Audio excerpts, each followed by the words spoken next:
I hate this technology, man. You can never figure it out. Never, never, never. It's a new BFF. What to do? We don't have I choice. swear. I swear. Getting old. Getting old. We have to keep up. We have to keep up. Otherwise, we will not know how to function. So how have you been? How is the lockdown and the summer? I mean, and then the monsoon, of course, now. How has that been treating you? Actually good, yeah. Okay. No complaints there. I mean, took a little while to adapt to it, right? And then once you know in your mind that what's ahead, then it's just a matter of readjusting what to do. I mean, once I figure out that, look, we're gonna be here, till September, October, nothing's gonna happen. So Now, you're gonna be, so and I'm pretty much a homebody, so it didn't affect me that much. I'm not the kind who would socialize too much or something, so it works out pretty good for me. I mean, I'm okay. I'm not complaining. Okay, so that comes as a I mean, it's surprise, not saying it's easy, but I mean, that's just the way I look at things. Yeah, I mean, initially because it threw me off because I had a lot of shootings and stuff planned for March and April. So it was like, okay, this can happen as well. Yeah. So, first 1 week, though, I didn't know what. I mean, we were assuming, okay, next 2-3 weeks, by the end of March, it'll be okay. You'll get back to where we were. But then after a while, it kind of dawned that, look, this is a long haul. This is not just any other flu that's going to fly by and you're back to normal. Yeah. Once that was figured out, then it's a matter of getting your routine in order and stuff. And it's all right.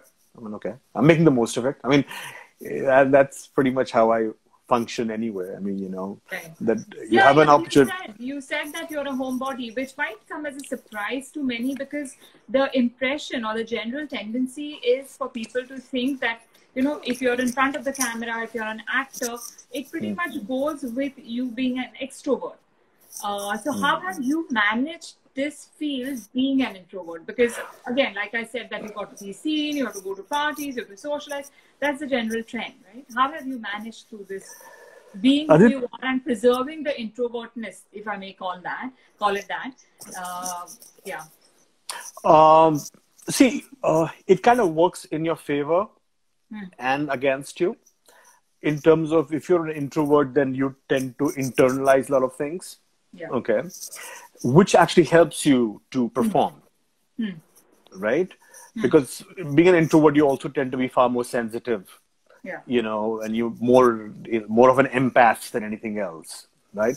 So as far as being in front of the camera is concerned, it's good for me because whatever, emotions and feelings you've got kind of repressed, you get an opportunity to get it out. And so it works both ways. It works very well for me. But the socializing part, that's a little tricky. That's very, very difficult for me. And I think that's been one of my biggest obstacles in the industry because by and large, it seems to attract people who are more outgoing and more social and stuff. I don't like that. I mean, I'm not comfortable with that. That's all. I will not say I'm not making no value judgment, but I stick out like a sore thumb. I'm just like, I have like a script when I go to a party. Hi, how are you? You've lost weight, looking good. What's happening? Bye.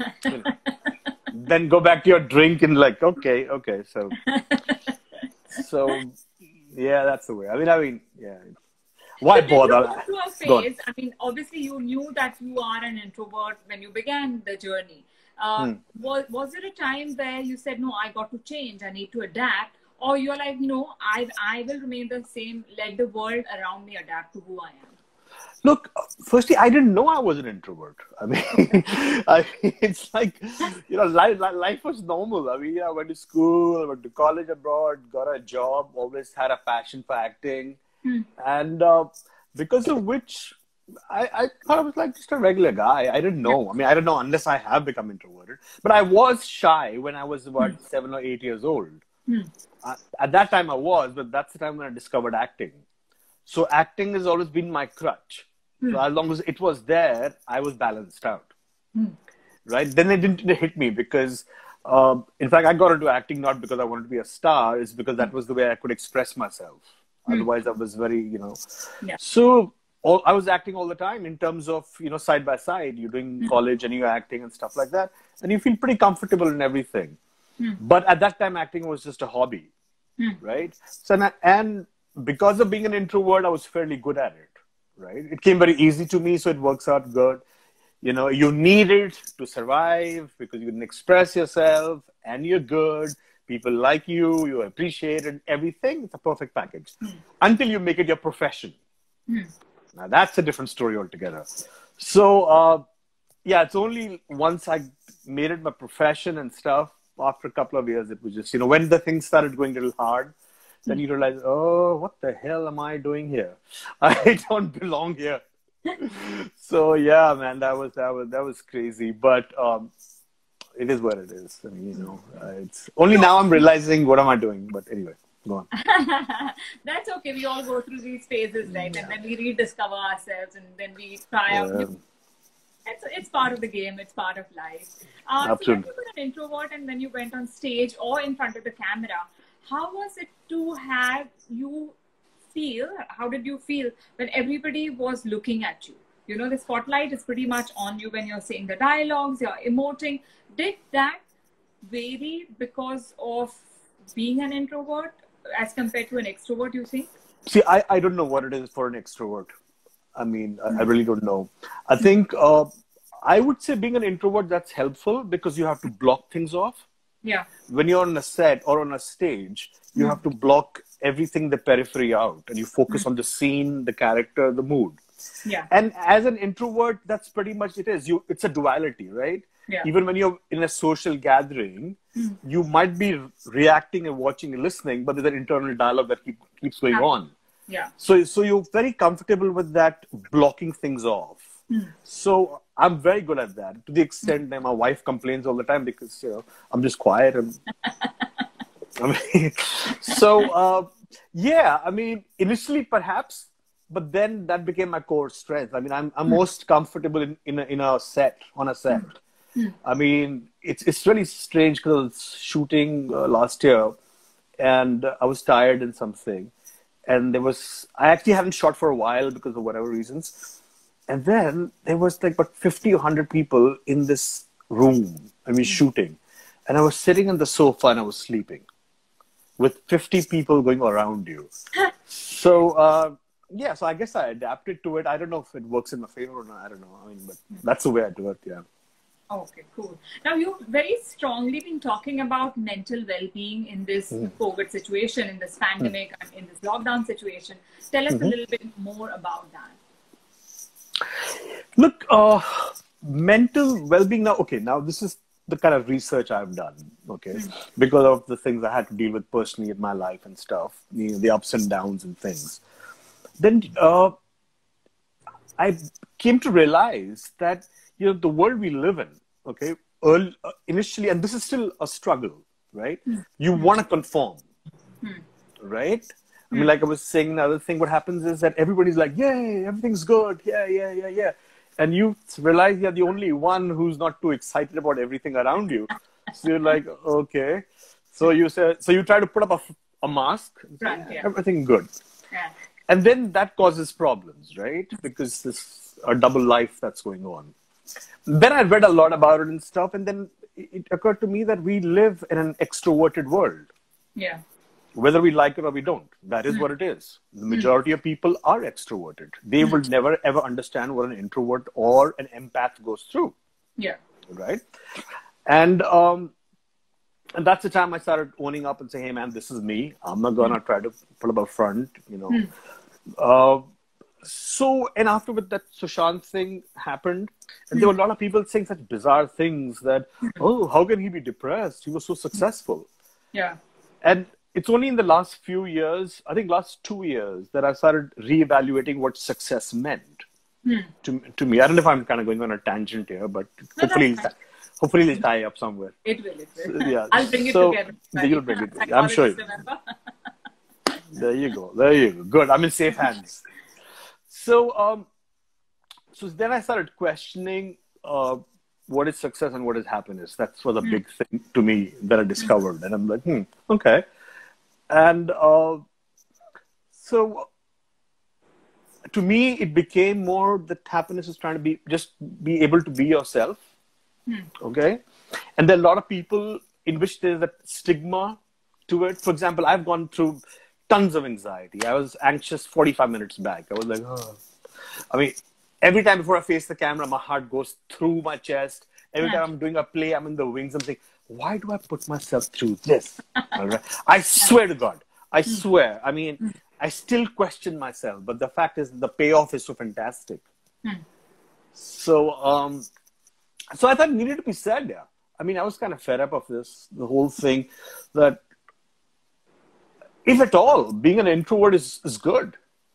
In a way that I think you're far more sensitive. I think you're in a lot of ways you have an edge. But unfortunately, because we live in an extroverted world, people who are introverted are made to feel a little less about themselves because they're constantly trying to cope up to be an extroverted person, which leads to a lot of anxiety, right? Yeah. No one can understand that. I mean, if you're going to a party and everybody's laughing, dancing, and you're like, oh God, what am I doing here? Oh shit. Out of body experience. I've gone through experience and I had to question myself. I didn't understand that before going to any party or any function, right? I used to get like, I'd start sweating and anxiety. And I'm like, what's wrong, man? What's wrong with you? And then, with more discovery of your own self, you realize, yeah, well, look, you're not comfortable with this kind of thing. Yeah.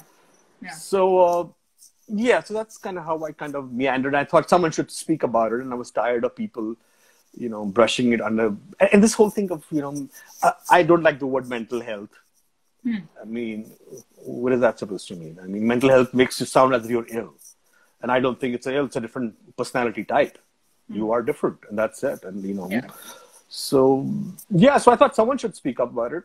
And because it's been, being extroverted or being a certain personality type has been glorified so much over the years now. You want to be bigger and stronger and faster and richer and more this and more adventures and more da. It's all about more. It's all external. Yeah. It's got nothing. And they are the ones who are suffering most now. Yeah. So I'm laughing and thinking about all my so-called extroverted friends who are used to partying every night, saying, now watch it. I got a better deal because I don't miss it. I can sit alone for hours and days and I'll be fine. I'm going to be okay. So, that's sort of, I don't know if I answered your question. But So they are getting the taste of how an introvert... Yeah. Now come to our world. Come. We'll talk to you. There's a lot of anxiety. There is a lot of panic going on because they're actually missing the social gatherings. That's causing the anxiety in the other world. To me, it's a fabulous time to examine myself. I mean, to go deeper within yourself and see what makes more sense to you, what's more meaningful. Because now, as the first time, the external things have been cut off. Otherwise, sooner or later, you got to go for a meeting.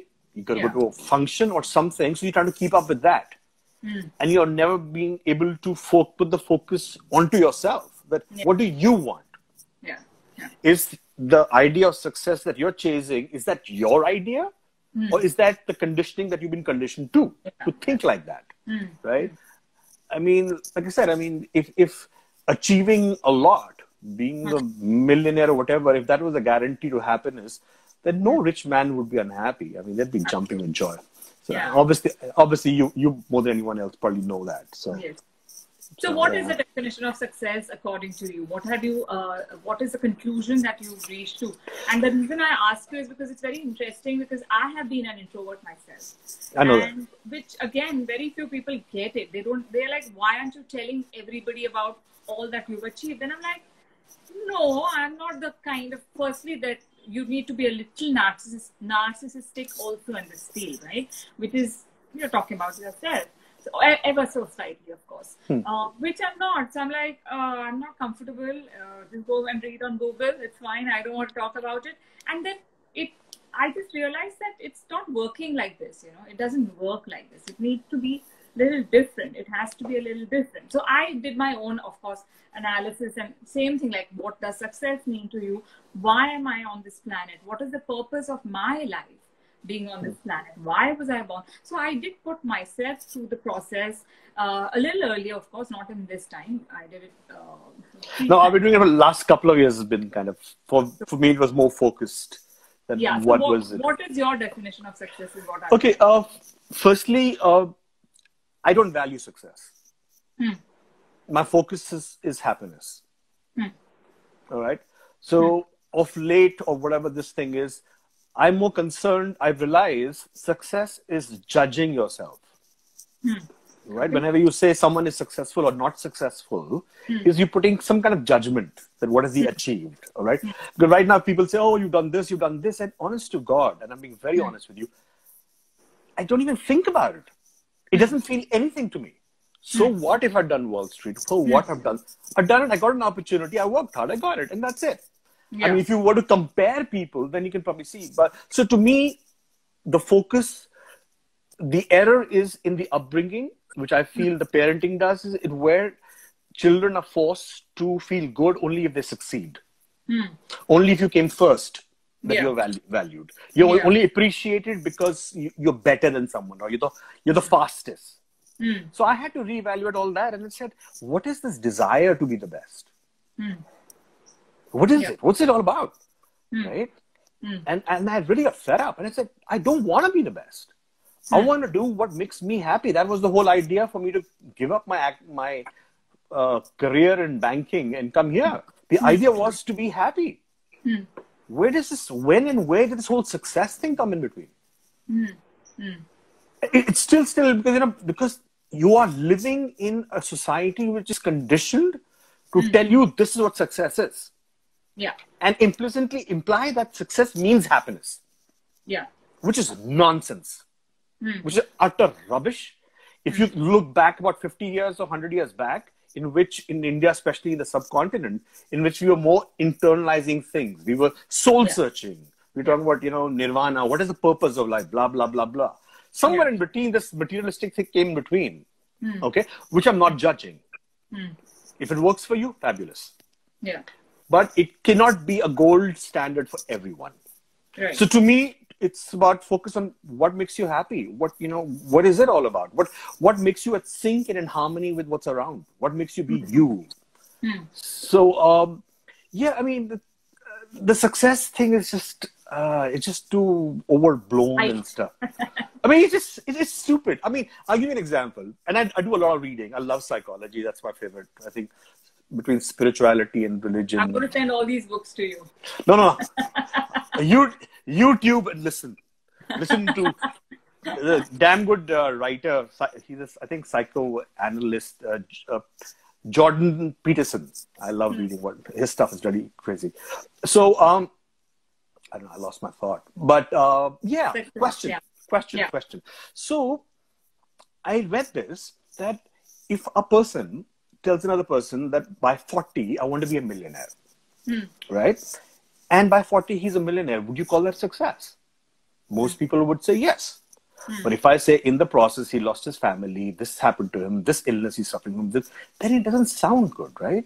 Yeah. It doesn't sound the image you have of success, but everything is euphoric and you're in control, in charge of everything. Now, a classic example. Is Michael Jackson a success story? True. Yeah, so that's the thing, right? I mean, for me, how I look at it is absolutely. I mean, and Jim Carrey said this, that I wish everybody enjoyed fame and wealth to know that that's not what gives you happiness ultimately. Exactly. It's conditioning. To me, it's simple. I mean, fine. It feels good if people give you a pat and they recognize you. Not saying that's bad. You enjoy that. Yeah. But in the end, you have to be at peace with yourself. You can't let that define you. Yeah. And in our business, it is that. Yeah. Right? It is that. I mean, I don't know if you heard of this fabulous quote by this actor. I forgot his name, as usual. Anyway, so he said that there are 5 stages of an actor. I don't know if have you heard this one? No, I haven't. No, fabulous. Huh? There are 5 stages of an actor. Let's call him John Doe. Okay. The first phase of an actor is who is John Doe. Second phase or second stage of an actor is get me John Doe. Third phase of an actor is get me somebody like John Doe. Fourth stage of an actor is get me a younger version of John Doe. Fifth stage of an actor is who is John Doe? Yeah. So in our industry, it's especially more obvious because you are evaluated by what people think about you. Yeah. So to separate that from yourself, it's not easy, you know. Yeah. So, okay. Yeah, there's a certain perception, right, that one has in public or on social media now that, okay, one needs to be like this, one needs to be presented like this, and all these kind of things. And that kind of creates a very big gap between who you are and the projection or the perception of the person.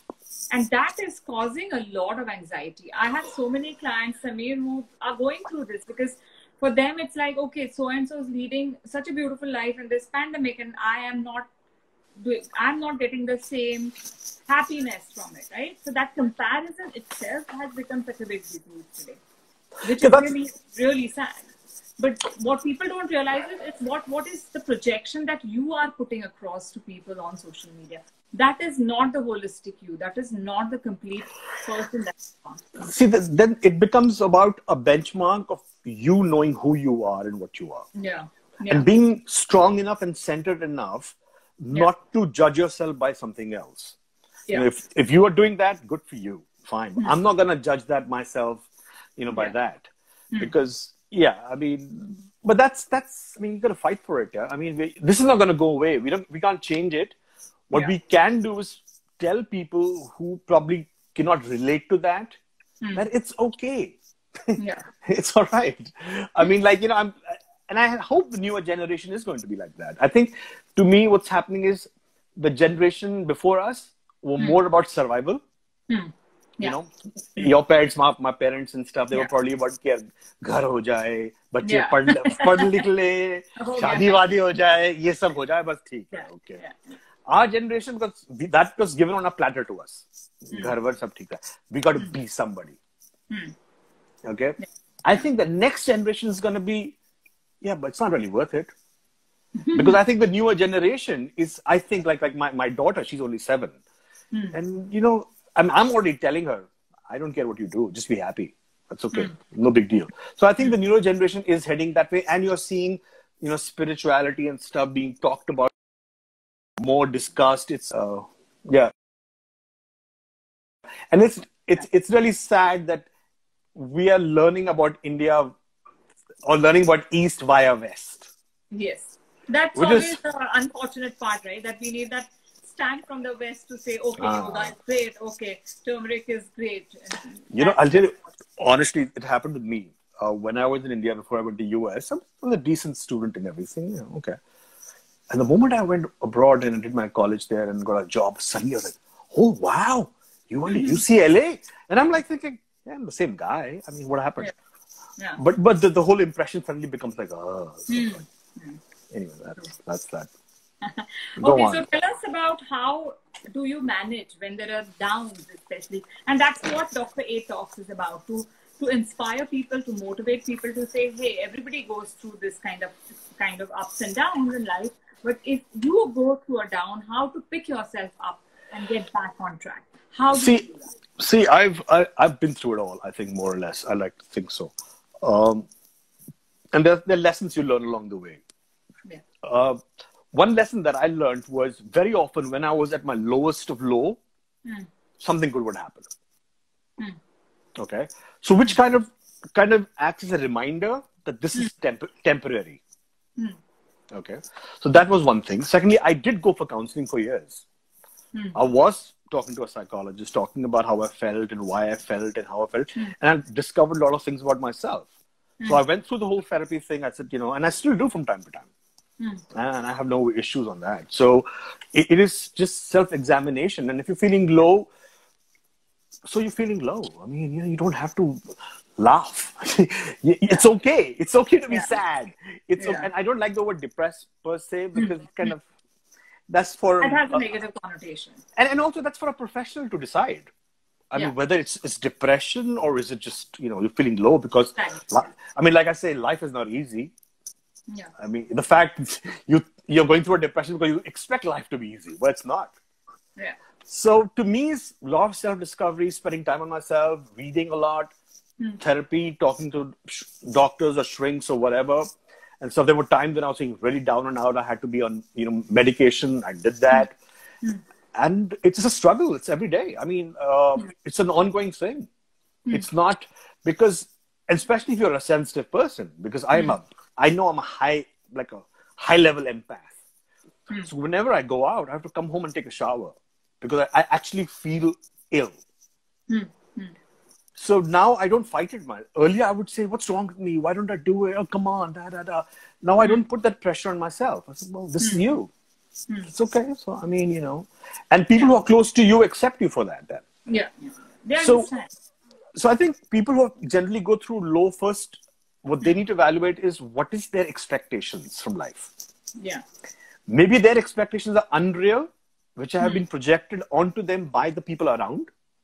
Yeah. And parents and stuff that this is what life should be.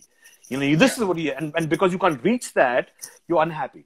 So first you have to evaluate what is this whole thing of conditioning of, what life should be. There is no should. It is what you want it to be.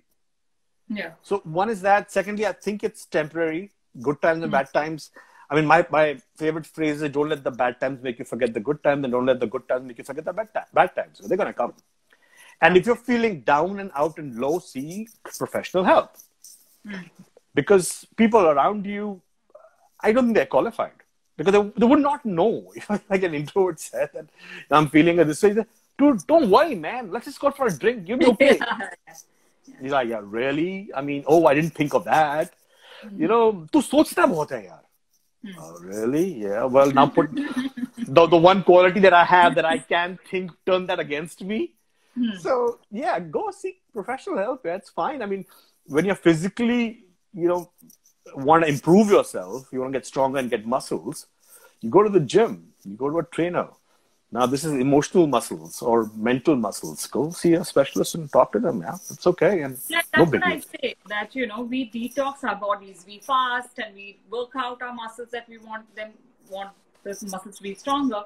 However, with mind, from the minute you're born or maybe even before that, there's so much of inputs.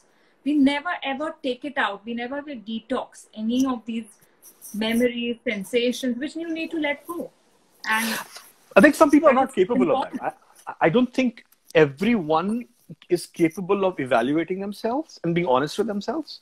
That takes a lot of effort. For some, comes very naturally. But for some people, they live in such denial. Yeah.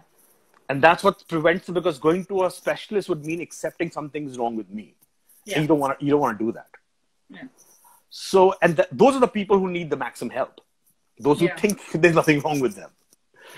They're the ones who need to see. So, yeah, man, you tell me. No, absolutely. Awareness is the first step towards knowing yourself. Very, very crucial to look at yourself, analyze who you are, what are the thoughts that you're having. Because we human beings are programmed to think negative. And that's why if you look at news sells negativity. Because that is what sells. That's what we are attracted to. You've taken part in Bigg Boss. What is Bigg Boss? It is catering to voyeurism. There's nothing else. It's not, anything else. It's catering to voyeurism. So we all are like that. We all are looking into somebody else's life and saying, oh, okay, this is what it is. And it's a good question. I don't know. Are we programmed to be negative? I'm not sure about that. I haven't given it a thought. Are we programmed one way or the other? Or, my understanding of the mind is, to me, mind is a part of my body. Yeah. Mind is not me. And the only job of my mind is to protect me. Yeah. All mind does is it accumulates memories and incidents of your life, stores it here. So in case something like that happens again, it'll protect you. Yeah. So whenever you go into a newer environment, your mind will say, oh, watch it. This can happen. This can happen. This can happen. Right? But you have to learn how to tell your mind to keep quiet sometimes. Saying, okay, look, I know you're doing your job. It's okay, but I need to do that. Differentiating that is the tough time, because people start thinking that their mind is them. To me, like I said, mind is just there for survival. It's not for happiness. So if you live just by your mind, you will survive really well, because you'll never fail, because you won't take a chance. But you won't be happy. Happiness requires risk. And Yeah. yeah, I mean, I don't know. Okay, so what I would like to, my two Yeah, bits question. over here is that the mind that you are talking about is the limbic system, the limbic brain, which is the seat of our emotions. Okay. However, we human beings have a superpower called cortex, the neocortex, which is a newer brain, right, which allows you to analyze. And that is where if you take charge of your mind and you are not letting the mind run your life, then things can change. So knowing yourself, it comes from analyzing who you are, which is a function of the frontal cortex. So it's a combination of the limbic brain and your neocortex or the cortex, which brings together the awareness, and that is also the seat of happiness in true sense. Because what is happiness? Now again, definition of happiness is different for everybody. Like success is different to everybody. Everybody is like, if you take a 7-year-old, your daughter, if you ask her what makes her happy, if I ask you what makes you happy, the definition will not be the same. What makes me happy, it's very, very different. You know what? Right? That is the analysis that the cortical part does. Again, I'll differ on this point, is that I feel if we were to generalize, and this I read somewhere and stuff, that happiness is the difference between what you expect and what you have. If this is your expectation from the world around or from life, and that is what you see, you're happy. No, I the moment, that's my hypothesis. That's what I think. Is that we are unhappy because we expect A and B happens. Right? We are not in sync with that. Okay? The moment you're in sync with that, in the end, you can say, fine, a 7-year-old kid wants something else, a grown-up wants something else. But in the end, if you were to generalize, in the end, they all will be happy if they get what they want or what they expect. They all will be happy. What you are saying is expectation management is the key to happiness. Yes, I personally feel so. I said, look, I mean, what else could it be? In the sense that if you expect, okay, let's put it this way. If you are expecting, wake up in the morning and you're expecting your day to go a certain way, and it goes exactly that way, I think you'll go home pretty peaceful and happy. Because that's what you expected, and that's what happened. What if I put another spin to this to say that even if my expectations are not fulfilled, and I'm aware that, okay, the expectations are not fulfilled, that's fine. I'm fine with it. I'm still happy. I'm still peaceful. No, I would say is then you're dealing with your unhappiness. You're dealing with... No, I wouldn't say that. I would say that but I've learned. That's why I use the word expectation management. I accept that, fine, this is what my expectation is. And right in the beginning of setting that expectation out, so to say, I'm just giving you a hypothetical example, like continuing from the example you gave, that I wake up in the morning and I set my intention that this is my expectation for the day. This is what I want to do.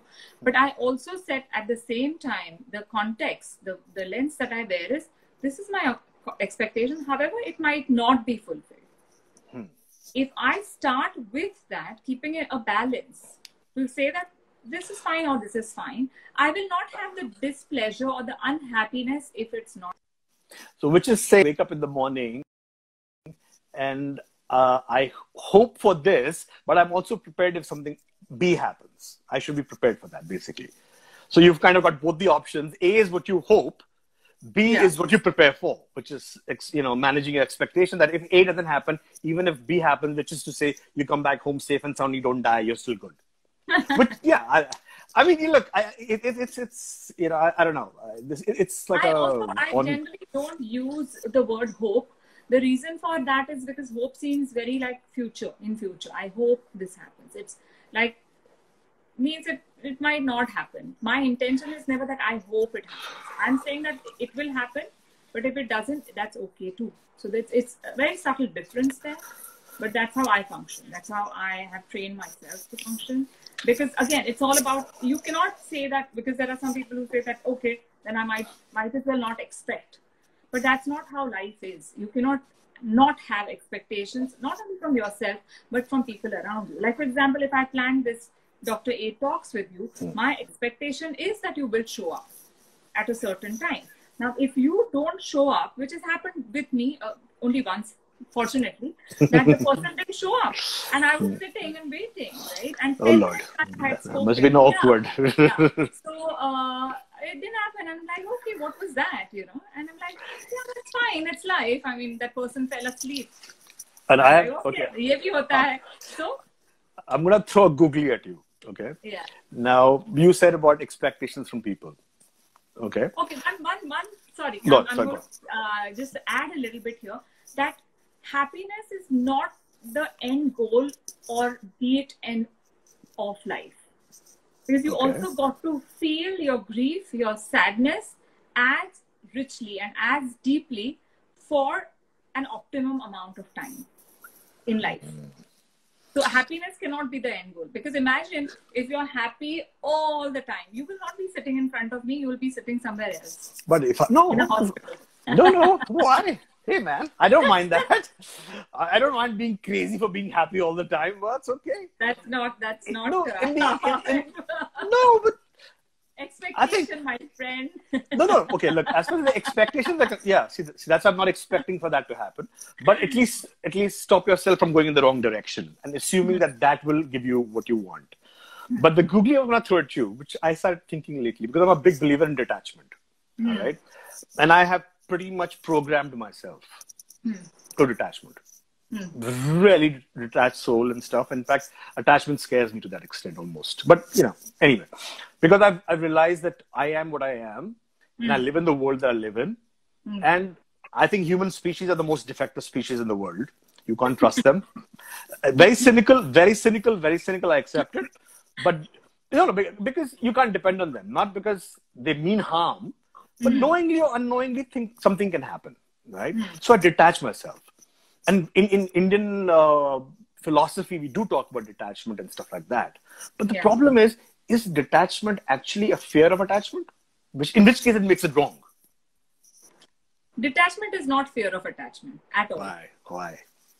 Because it's actually not the opposite.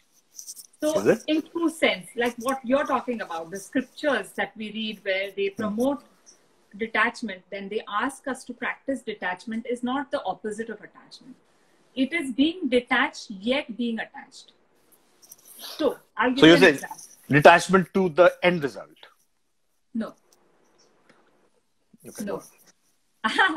So, for example, and that is the question which I get asked a lot of times when I do my sessions, because the fear in people's mind about meditation and mindfulness is this, right? That, I don't want to be detached. I don't want to be isolated. I want to be attached to my family. I want to be attached to my kids, right? That's a maximum attachment most of us have to our children. Now, what one needs to realize, giving that example, that sure, he or she is your child, but you are merely a channel through which they've come to this planet. Correct. You don't own them. They don't belong to you. They are going to go their own way. So that sense of detachment, keeping that again context, that lens, and looking at them to say that, hey, I love you, but I know you are not me.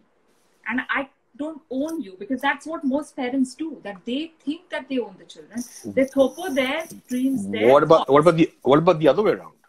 Expectations of children from the parents.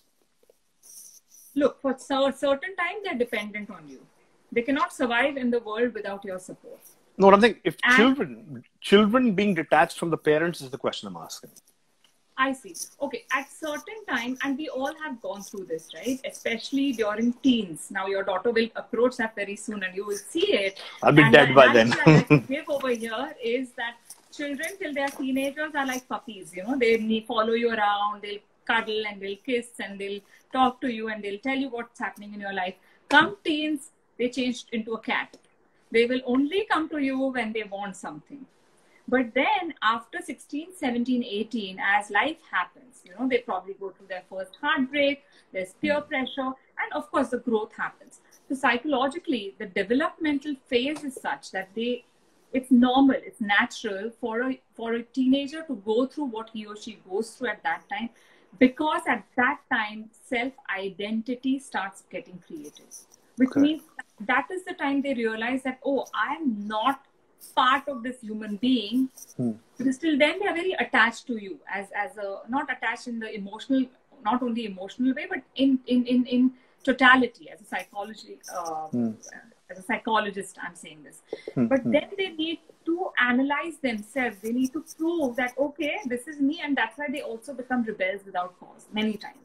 to disprove whatever you are saying. They want to go against whatever you're saying. Yeah. So that is a kind of detachment which then hurts the parents to say that, what happened to my teenager? Why is he or she behaving like this? That's the first time detachment in that. You're still seeing it from the point of view of the parent. I'm saying see it from the point of view of the child. I'm coming to that. So that time the child has gotten detached from the parent. From child, I'm talking about the child now. Okay, I'm not part of this person. I'm a separate entity and I need to prove it. So they're trying to prove their identity. That's when the first sense of detachment happens. Then they realize as they grow up that fine, these are the parents, but the relationship evolves. Now, after a certain amount of time, now be it because of these video games or be it because of your screen time or whatever, there has been an increasing rift between the parents and the children, which is a new phenomenon. But if you take the older phenomenon, which is our generation, where we weren't so attached to our screens, is that as we start building our lives, we start moving away from our parents, be it physically or mentally. Like you went to New York, right? You went away from your parents. That was physical distance between you guys. Now, having a physical distance automatically creates that kind of barrier. It starts making you more detached because then your life is filled with so many other things. Now, if the consciousness is there, and if you have the communication channel open with your parents, the sense of attachment will still be there. If not, the cord is cut and then you are flying solo, pretty much. Then the child will not be attached and they might even forget. I mean, that happens, right? Many parents are left to their own devices because there is no communication left. They don't identify lives. And you know that every single day, with every interaction, we change. You will not be the same person after our interaction. I will not be the same person. And this applies every single minute. You should have told me that earlier. Damn. I'm not going to be the same anymore. Damn. I hope Neelam likes me now. No, every interaction that you do does that to you. We are ever evolving. Now, if you create that mental barrier and physical barrier between you and your parents, your life is going in a certain direction, their life is continuing in a certain direction. Obviously, if you don't make the effort to bridge the gap, very soon you all will be strangers. And for name's sake, they will remain your parents. But to keep any relationship going, you have to nurture it. You have to, like a tiny plant. Any relationship you have to nurture. Otherwise, you can just grow apart very soon. See, from the perspective that I'm coming from, and I will also talk about the meaning, how I analyze detachment and attachment, right? Because I've come from a person being extremely emotionally dependent person, extremely emotionally attached, dependent person, to extremely detached person. All right, I've gone from one extreme, and I think I overdid it. To compensate for this, I kind of went the other extreme. Right. I mean, I just like went into the zone that I would not talk for days and not meet people and stuff like that. And I did that to an extreme that became my comfort zone. Now, dealing with people is not my comfort zone. I went to the other extreme. But in one sense, people would envy me and say, man, you're so detached. Nothing affects you, you know. So then I kind of made me wonder about, you know, detachment stuff. I mean, okay, I want to talk about parents. I feel that there's so many things to talk about, right? So, okay, we'll look at this. If you're on a boat, right? This is what I think. And there are going to be waves. The boat's rocking, right? One option is everything's going to be okay and you detach yourself from what it is. You do your stuff, all right? In that sense, somehow the thrill of living is gone. Yeah, so I'll explain. I got it. So when you said that you went to an extreme of detachment where people envy you and say that, oh, he doesn't... They still do. Because they're like... Yeah. I mean, that's how in Bigg Boss people say, God, how did you survive 100 days? I said, that was the best time of my life. What are you talking about? Hey, man, no phone, no iPad, nobody calling me. I don't know these people. These people don't know me. I'm fine. That's heaven. So detachment is not the extreme situation. Detachment is exactly finding a balance right in the middle of the scale to say, I feel everything. You are an empath, so you will feel everything, but you're not attached to that emotion. So if I'm feeling bad, for example, for something that somebody has said, now if somebody insults me and I don't feel anything, then I'm not a human being. And that is not I detachment. qualify half for that. Hold on. So that is not detachment. Detachment is about feeling bad and then saying that, okay, so be it. That was her opinion or that was his opinion. I cannot get affected. So that's the first stage of achieving the detachment, is to feel whatever emotion you're feeling as richly. Because if you don't, then you're extreme. And if you feel too much, you are another extreme. So the balance is this, that you accept and then you respond and not react. That is the difference. So if you are able to respond, like I lost my dad in December. I grieved for a certain period of time. So just because I'm a psychologist doesn't mean, a lot of people feel that, oh, you're a psychologist, you will never feel sad or you will never feel bad. I'm like, no, that is not what a psychologist means. It means that I am, of course, I'm a human being. If you pinch me, I will feel the pain. I will say, ouch, right? So, but the thing is that being balanced is allowing myself to grieve and being aware of it, that yes, I am feeling the pain of losing my parent. And that is what it is, to feel it richly and deeply. But after a certain time, it kind of ebbs away. Now, if I keep grieving for a long time, then is when it becomes pathological. And that is what can cause anxiety and depression and many other illnesses.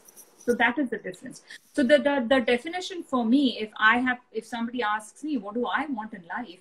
The answer is to be able to feel each emotion as richly and as deeply for the optimum time that it's meant to. And then letting go of it.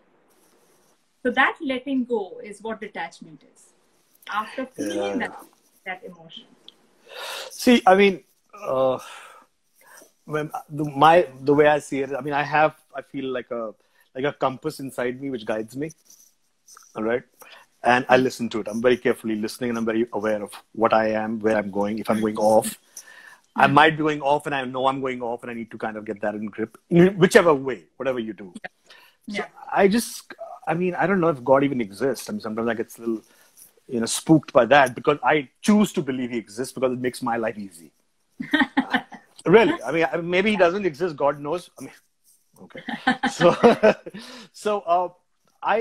I mean, what I'm trying to do at this stage in my life is to discover, what's important to me, and not let whatever conditioning that I've been exposed to. And I, in fact, see it from when I was talking about children and the parents thingy. It's what happens is parents, coming from their point of view, will probably show you the world the way they saw it. Yeah. Which is not you. Yeah. So sometimes that distance is good because they can be negatively harming you. Okay. So that's, as far as parenting is concerned, to me, it's like, you have to let the individual personality develop. It is a thankless job in the sense, I mean, like for my daughter is concerned, as long as she's happy, I'm happy. If she doesn't even talk to me, I don't see her for a week or a month. Knowing she's happy, I'm good. I'm actually really good about that. I'm like, hey man, that's good. So that is one thing, but yeah, I don't know what I was saying. I was just like, look, it's like, if I was to put how I perceive things, okay, this is how I would put it in a nutshell. I don't know how much. People are probably thinking we're having a therapy session here, man. They're all going to say, ये दोनों आपस में बात कर रहे हैं, छोड़ दो इनको. No, we have Urvashi, hi Archana, hi Urvashi. People are still there. Sorry guys if I'm boring you. So this is how I see life. All right. You heard that story about the elephant and the blind man, right? One hit its trunk and thought it was a rope, and one hit its stomach and thought it was a wall. Yeah. And they were all blindfolded, right? Yeah. And the common logic is they all were wrong. Yeah. Right? One held the tail thinking it's a rope or a snake. My perception or my thought thinking on that is they all were right. They were. Because elephant is also a snake. It's also a wall. Okay. Yeah. Now, if I bang into a wall, then I have to deal with the wall. Someone who touches the rope or the snake has to deal with that. And you will deal with that depending on what capabilities you have and what experiences you have. Yeah. So there's a fear when you generalize things. There's a fear because you're seeing it from your own prism. I feel, I mean, I'm kind of being my own devil's advocate, right? Because whatever situation you deal with is dependent on A, the experiences you've had, B, what you've learned, and C, what your mind can do. The fun part over here is you don't know what you don't know. That's and that's and so, another thing is, like with the elephant experiment, is that if I make you and 10 other people sit exactly where I'm sitting and we sit in the same line and look at the world outside, if I ask you to describe it in one paragraph, none of our descriptions will match. yeah. So Absolutely. then coming to the first point which you made, is mind in your body or your body is in your mind? Think about it. It's a very deep question. No. To me, no. I tell you honestly, I know the limitation and strength of my mind is. I need my mind, of course, but I can't let that mind run me. To me, it's very clear because I've kind of thought it through. Because the mind's job is to protect me. Because a lot of people who deal with anxiety or whatever have a million thoughts going on, right? Which is basically your mind throwing things at you. What can possibly happen? And that's where I guess meditation or whatever, when you slow down the thought and say, okay, the mind is saying this, but I'm not going to react on what you tell me. What I tend to do if I have a big decision to make, I will not, and at night I'm struggling, I will not take the decision. Morning, I wake up, whatever comes, it comes. And 9 out of 10 times, I think I'm pretty good with that. It works out pretty well. Because that's the best way to do it, because what happens is sleep allows you to regulate your emotions. So now I'm studying, in fact, I'm studying psychology of sleep right now. That's really? what I'm saying. I need help. So never make mind is everything. Someone says mind is everything. Nothing. Liar. The day your mind starts. I'm saying, I agree with him. With him. No. Look. Your body is in your mind. The world is in your mind. You are not your mind. But no. Yeah. You are not your mind. As long as you know that. What I'm saying is because you've put okay, now here's an issue that you've put the concept of the front cortex, you say? Is that what it's called? From what I understand, that's what separates us from animals. Is that right? Sorry? That's what separates us from animals, the frontal brain, pretty much, right? Which has only evolved in only how many years? Very few. Few hundred years. Whereas your limbic system is your primal, the primal thing. It's a survival instinct. So the majority of the thing is coming from here. From the back of the mind, all which the is the emotions are coming from it. All the emotions are coming from your limbic brain. Right. Yeah. So I'm saying that the frontal, I don't think it's evolved as yet. That's what I personally feel. Because it's evolving. We are evolving. No, I'm like, I have, to me, I don't know, I could be totally wrong. Like, for example, I depend a lot on my instincts. Even my approach to acting is that there are a lot of actors who would go through the motion, say, I'll do this, I'll do this, I'll do this, I'll do this. To me, the whole exercise is to be in that frame of mind and emotion where I need to be, and then be there. And let it take you where it takes you. And to me, pretty much life seems to be like that. It's very instinctive. Now, I have a brother who strongly believes that the mind is what's telling you, and that is your instinct is your mind. So, but yeah, I'm maybe that's because I'm not that kind of a person. I don't know. Maybe I'm just different in some ways. It is who you are. You are who you say you are. It's all in your words. I hope you're not boring these people, Aditi. Are we doing good? No, it's fine. It's fine. Okay, shoot ahead. I'm just trying to keep because this is my favorite topic anyway, so you can go on all day. Yeah, exactly. I mean, this conversation can continue for a long time. I'll tell you one very interesting thing. Do we have the time? I don't know. What's the time? We do. We have 1 hour. I think 1 hour is what Instagram allows us. A very interesting thing I read, okay? When I was exploring this whole thing about, philosophy and the right path and the wrong path, right? And there are a lot of people who are very spiritually inclined, who kind of feel that this is more or less the right path, or probably a higher path than the other path, okay? Now, there was a fabulous thing. I was reading UG Krishnamurti, UG Krishnamurti. Jaddu. Yeah. So Krishnamurti was reading his stuff. Now, if you've read or thing, he always has a discourse with people. He never kind of preaches. It's an question-answer kind of thing, right? Yeah. So there's this one guy who's come from America. And it's true. I have my book somewhere here, actually. And he said, look, I was working in US. I had a good cushy job and everything. And I left that to come here and give away the materialistic world. Okay. And I've come here to have a richer life or, a better place, salvation, whatever happens, blah, blah, blah, blah, blah, blah. But after 2 years of meditating under this tree, I still don't feel any different. If anything else, I feel drained. I feel I have no enthusiasm. So what is the problem? Is it what you're teaching is wrong? Is it my understanding that's wrong? Or, or am I not meant for it? What is the thing? I mean, there has to be some problem. And Krishnamurti responded, which kind of blew my mind. Or he says, it's because you haven't changed.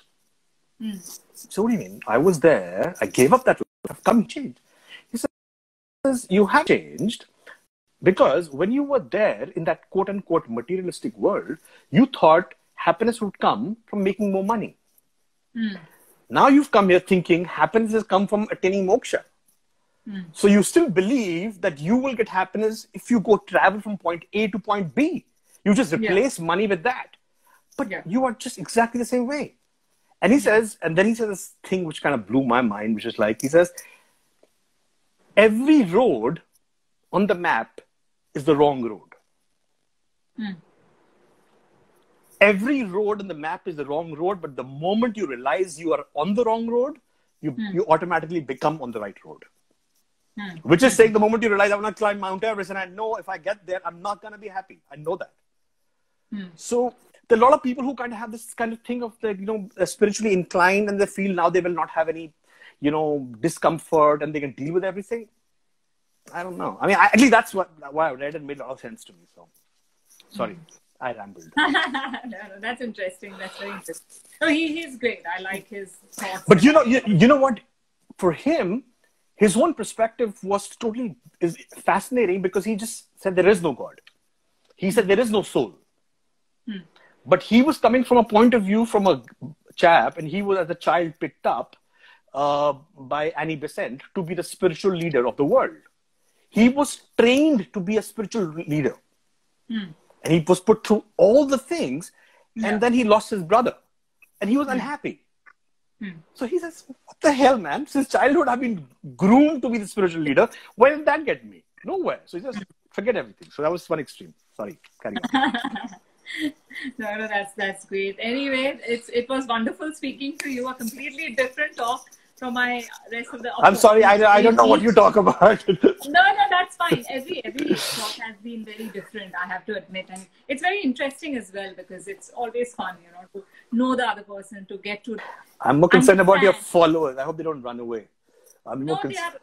In contrary, I think many of them have complimented you on. Oh wow! Thank you. Share. Yeah. So it will end now. So I have to thank you for coming on Dr.A. And one last message to all our viewers. So now let's focus on all your listeners, viewers, and Samir is going to say something to you guys. Okay. All I gotta say is, in short and brief, life is not easy. So if you expect it's gonna be easy, you're gonna be disillusioned. But yeah, the way I see it, there are good times and there are bad times. And you got to survive the bad times and learn what you can from them because there's a reason. That's what I believe. If you've gone through, it's like if you're heading in a wrong direction, something's going to stop your way. And you have to evaluate that what is it? What is it? What is this universe trying to tell me? Am I heading in the wrong direction? Okay. So maximize that. For example, if this thing has happened, the corona, why is it happening? All right. And what can I learn from this? Maybe people who are really dependent on other people to be happy. Now, when they realize, well, maybe that too much of dependence of that is not good. Or for people like me who depend too much on work to give me that rush. I love acting. I love doing that. It's like a check. And I can give you a discourse on this, but I don't think this is the right platform or the time. We'll do one more talk later. One more talk. Later on. All right. Thank you so much. Aditi, thank you so much. Will do. Take care. Bye.